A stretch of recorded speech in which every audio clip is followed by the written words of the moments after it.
حضرت کہتے ہیں کہ مشکل کشائی کے امور میں شرک کا دار و مدار مفوق الاسباب اور محتاط الاسباب کو بنیاد نہیں بنایا جا سکتا، ورنہ قرآن مجید میں ورنہ نہیں، ورنہ تو بعد میں چھوڑو، کیا بنایا جائے گا؟ معبود اور عبد کا کیا، چل ان کو کہو تم متعین کرو۔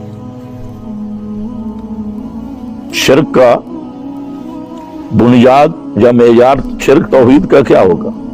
تحت الاسباب فوق الاسباب کو چھوڑ دو، ان کو چلو تم متعین کر کے دو، ذاتیت آئیے، تو پھر تو ابو جہل بھی مشرک نہیں، وہ بھی عطائی کر، ان کو کہو چلو تم اپنی مرضی سے متعین کرو، کیا ہے؟ باقی یہ ہے کہ یہ ان کی بھول ہے، قرآن کے اندر بھی موجود ہے۔ افرأیتم ما تمنون، آگے کیا ہے؟ اَأَنْتُمْ تَخْلُقُونَهُ أَمْ نَحْنُ الْخَالِقُونَ أَفَرَأَيْتُمْ مَا تَحْرُثُونَ أَأَنْتُمْ تَزْرَعُونَهُ أَمْ نَحْنُ الزَّارِعُونَ۔ اس کا معنی کرو کیا ہے؟ فرمایا تم جو اپنی بیویوں کے رحموں میں منی ٹپکاتی ہو، تو یہ بیوی کے رحم میں منی ٹپکانا یہ تحت الاسباب ہے، یہ تو تمہارا کام ہے، اور اس منی سے پیدا کرنا کس کا کام ہے؟ وہ فوق الاسباب، خالق الایجاد فوق الاسباب کو کہتی ہے۔ اور تمنون یہ اسباب محسوس ہیں، اس کے لیے وضاحت کی تو ضرورت نہیں ہے، اس کا جو شادی شدہ ہے ان کا پریکٹیکل موجود ہے۔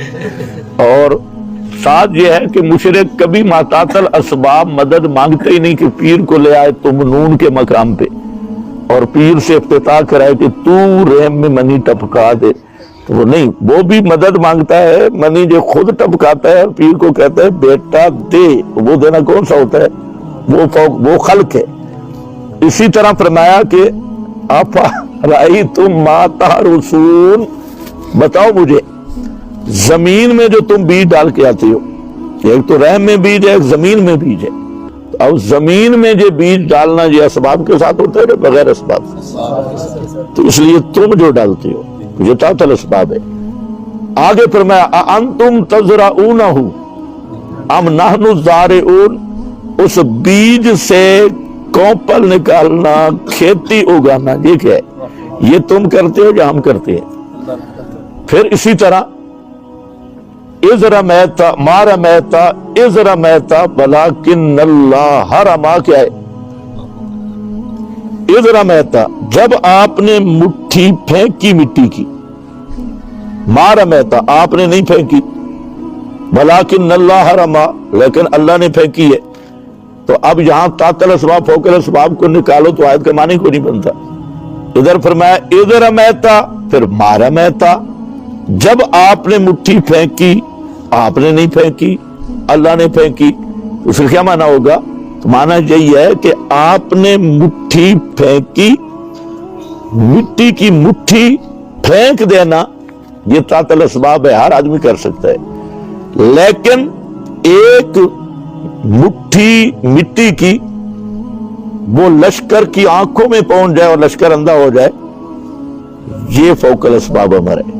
تو جہاں فرمایا کہ ما رمیتا، ما فوق الاسباب کی نفی ہے، اذ رمیتا ما تحت الاسباب کا اس بات ہے، بلاکن اللہ رما، وہ کیا ہے؟ وہ لشکر کی آنکھوں میں پہنچانا، وہ فوق الاسباب ہے۔